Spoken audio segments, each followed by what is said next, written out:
I see. Well, it's a good thing Feaul volunteered to become king in your stead, for all our sakes. We are grateful for your timely aid, Feaul, or should I say, your majesty. 'Twas the first night in recent memory. We all of us but wished to make the most of it. That's something you must remember about us Fae folk. Though our existence may be eternal, we exist only for the present. We live in the here and now, paying no mind to futures that may or may not be. To wit, we are not driven as men are. We cannot fight for such causes as men do. Does that mean you won't aid us against the Sin Eaters? Not unless the mood takes us. But if it was to repay a debt, well then, that's another matter. To take back as much as is taken. To create as much as is destroyed. To give as much as is received. Such is the way of Ilmeg. By this law, we shall lend you our strength, in return for the beautiful sky you have restored to us. In times of need, do not hesitate to call.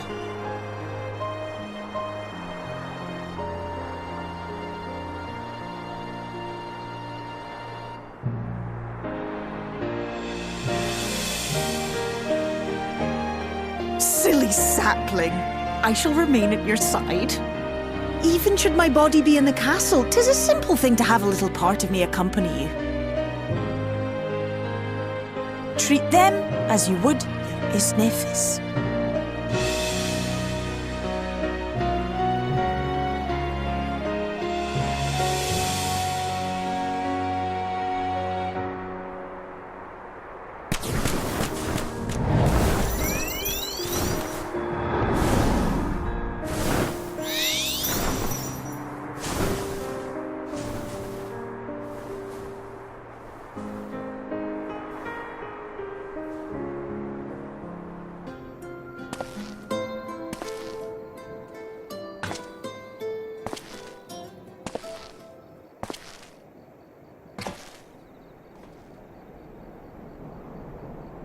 You certainly took your time. I had half resolved to complete the task myself.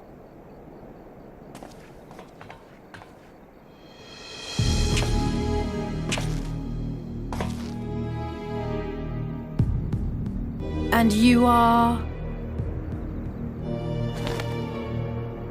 Were one to study the annals of Garlean history, one would find yonder visage on many a page.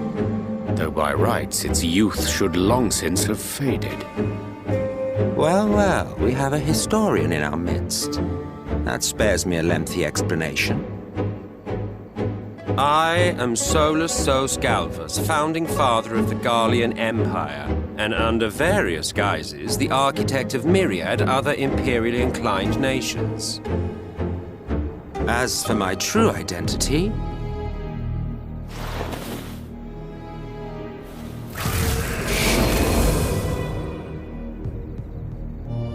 I am Emet Selk, Asian.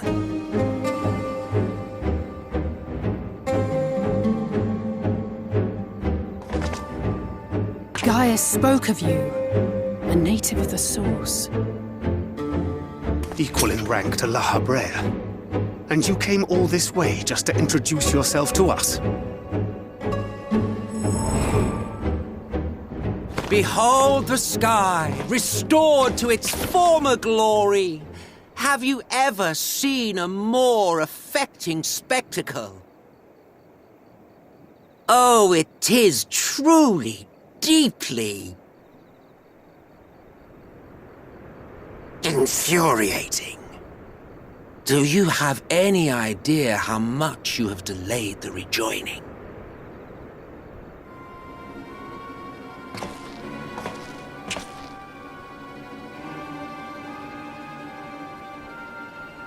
Following the flood, the first had been listing ever further towards the light, towards stasis. The end was in sight. Enter man and his indomitable spirit. He would haul the world back from the brink. and adding his lump and weight to the power of growth, he duly tipped the scales, if only by a fraction. Yet a fraction was enough to spoil the perfect imbalance needed to bring about a rejoining. Had mankind continued to live in idleness under Vorthri's rule, all the conditions would have been met.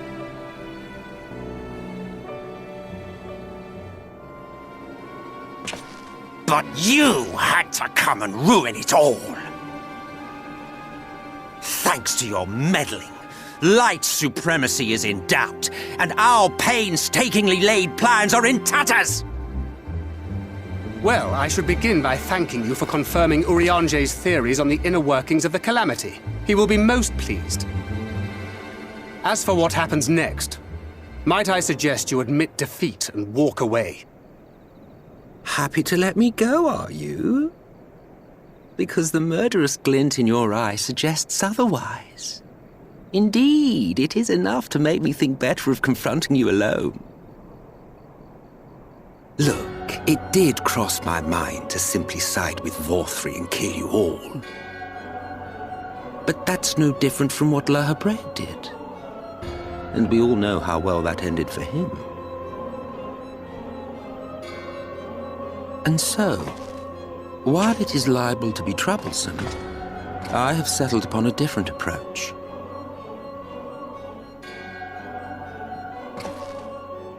Cooperation. I will not raise a hand to hinder your hunt for the Light Wardens. If you desire it, I will even lend you my knowledge and strength.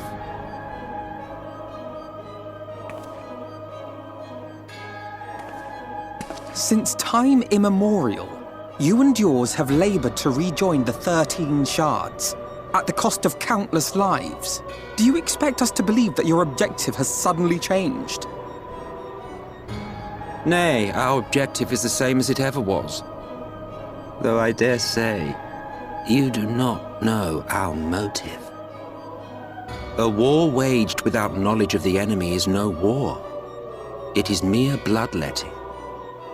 Just once, might we not seek to find common ground?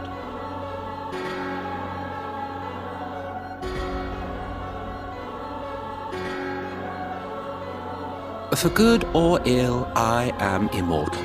Provided I have the inclination, I can always begin anew, scheme and conspire to my heart's content. But this time I thought that I might instead try to see eye to eye, to understand what drives the hero of the Source, to determine if our goals are truly incompatible. So come, shed your preconceptions. See beyond the unscrupulous villains you take us for. When all is said and done, we may find ourselves pleasantly surprised.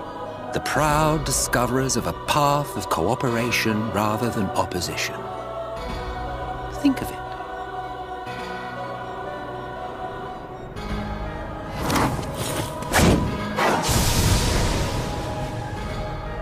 Thou hast delivered thy proposal, and we would not dismiss it outright.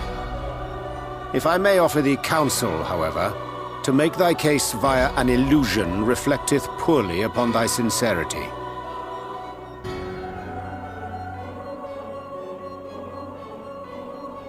My apologies.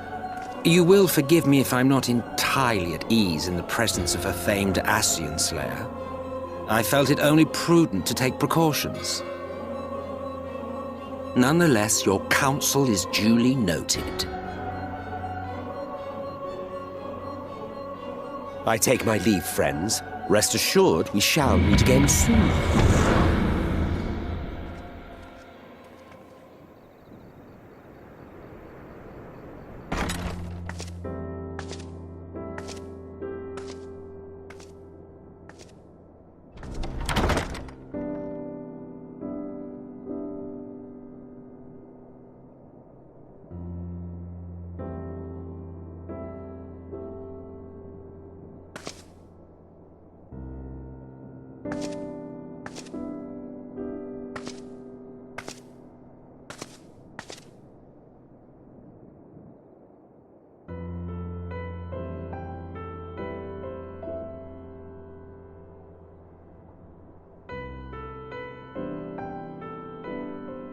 From the Exarch, is it? With that mirror of his, he can watch your every move, you know. You'll probably think you're talking to yourself. And still, he's keeping you well fed.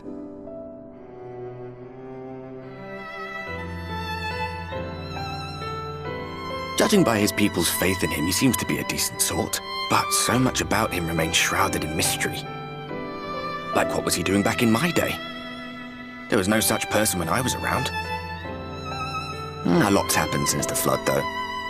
Since I was set adrift. I know little more than you do of this city's history and the Exarch's past. Not that it matters. It's Emet's Selk we should be concerned about. When our world was about to be consumed by light, the Ascian in white appeared before us. He said that the only way for us to live on was to bring about the rejoining.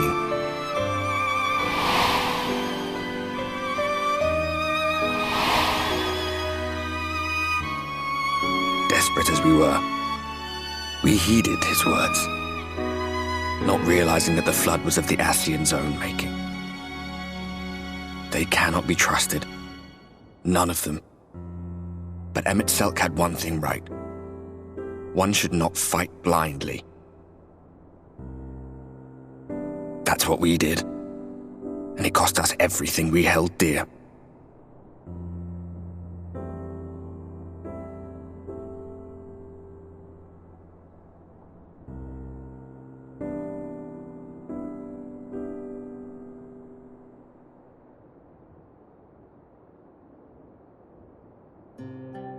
You mean Seto? Well, that's... I suppose you're right. He's done some growing. When we were traveling together, he was nowhere near as big, and he obviously couldn't speak. I had no idea how much that medallion meant to him.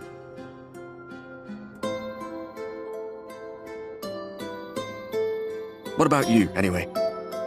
You must have a friend like Seto. Chocobo, perhaps? Come on, you tell me something for a change.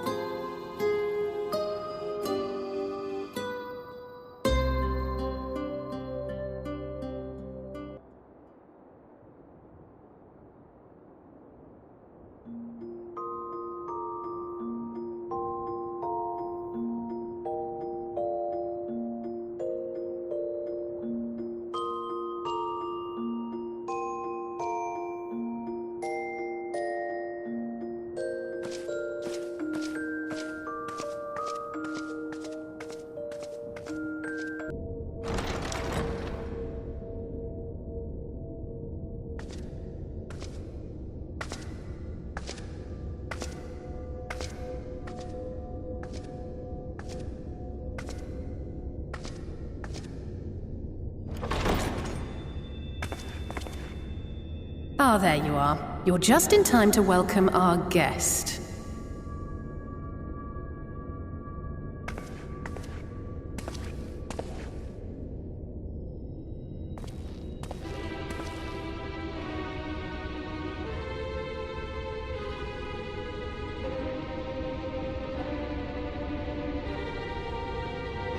Please. Did I not explicitly tell you that we would be meeting again soon? Lest you forget, I made you a promise. I have no intention of meddling with your mission. I come only to observe.